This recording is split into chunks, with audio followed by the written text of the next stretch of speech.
Andrea Locatelli, only 10th on the grid here in Assen last season. It was his worst Superpole of 2024, but cracking start for Locatelli, up in second place. Yeah, for Locke, super start to the weekend. 0.3 of a second off Bulaga. And Bulaga's going to go out and try and just find another bit of lap time out there. We'll wait and see if Toprak can go with Bulaga. He's probably the only rider that can in the Superpole session. But for Bautista, he's up in the front row of the grid. Locke looks strong. You've got Locke on the front row, Gardner on the second row, Aguilar on the third row. So the Yamaha's working well around here. Yes, big gap at the moment between the top two. Obviously, Bulaga's beaten the lap record of Toprak Razgatlioglu. Might not be too much more of a margin for Nicolo to find, so there is a chance at least that everyone closes that gap. Yeah, we'll wait and see if Toprak's going out behind Van der Mark this time as well, or if he's in front of him and if he's got that clear track to be able to set his times. You can see Bassani out there with him. Van der Mark looks like the third bike in that line, and then one of the Hondas as well. So good group out there to be able to follow Razgatlioglu if anyone can go with him.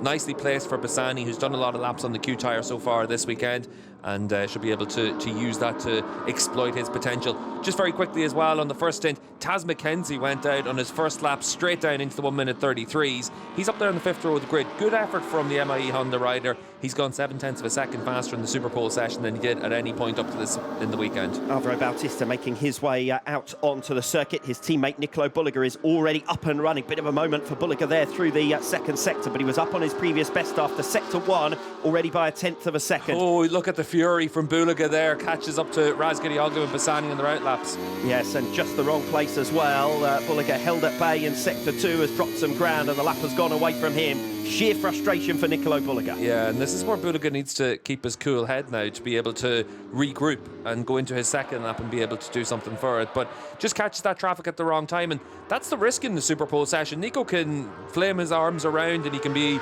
annoyed about it, but and there you can see the frustration, just saying that he should be number one right now.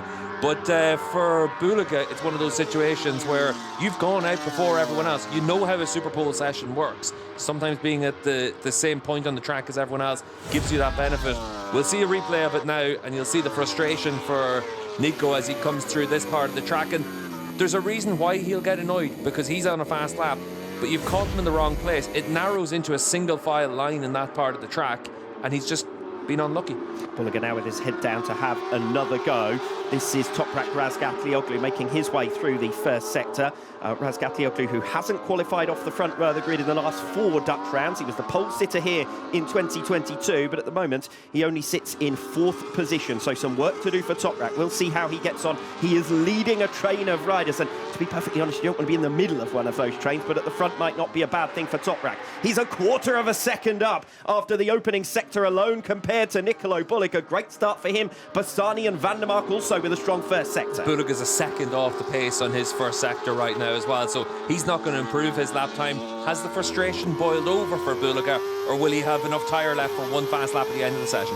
Toprak Razgatlioglu, pole sitter last time out at the Portuguese round. He has lost a fair amount of ground in the second sector, as we see other times now lighting up that timing screen. Remy Gardner's up after 2 completed sectors. Sam Lowe's going great guns after 2 completed sectors. Almost 0.2 of a second up for Sam Lowe's. And almost 1/10 of a second up on Toprak that we can see now. Razgatlioglu just about to come through the next sector. He's up by a split second on Bulaga's time.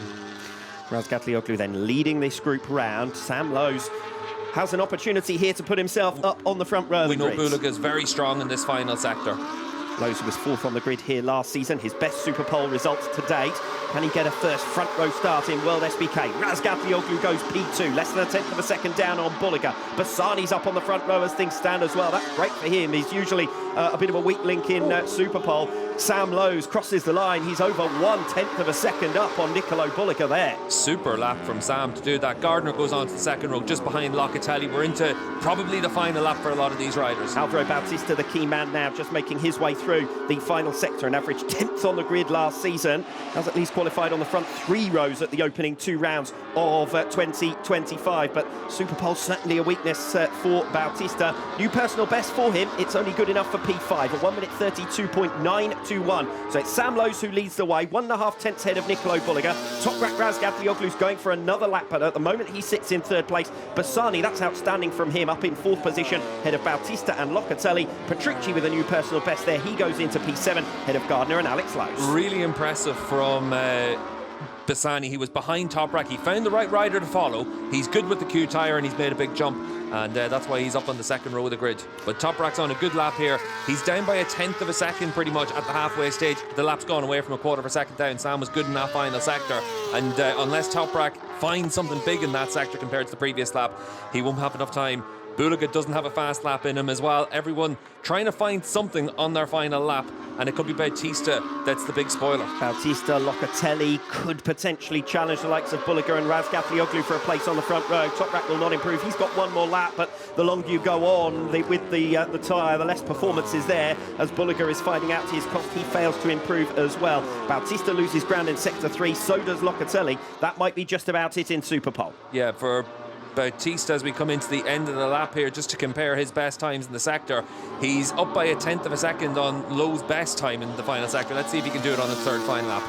Alvaro Bautista was P9 on the grids in Portimao last time out, so decent step forward for Bautista to take P5. He improves on his final lap, but he's 0.02 of a second short of Bassani. Locatelli fails to improve. Alex Lowes does set a new personal best on his last lap, but it's still only good enough for a place on the 3rd row of the grid. Not too many riders improving elsewhere. 1 lap still to come in from Zaidi at the end of the session. That's important for him because at the moment he's outside of the qualifying time, and he's still outside the qualifying time by 0.03 of a second as he comes across the line to take the checkered flag. So that settles your Superpole session, and what a result for Sam Lowes. As I said, last season the Dutch round was his best venue for single lap pace. He qualified up in P4. That was his previous best. That is his first front row start and his first pole in WorldSBK. Great job from Sam Lowes. Yeah, Sam was always one of the best qualifiers in Moto2 whenever he was there. I don't think anyone's had more poles in the class than Lowes, and he's able to put in good laps in a Superpole session here as well. And we've seen it time and again where he's put himself up in those 2nd and 3rd rows of the grid. But to make that jump to take the pole time, that was really impressive, especially whenever you compare what we saw from Bulliger.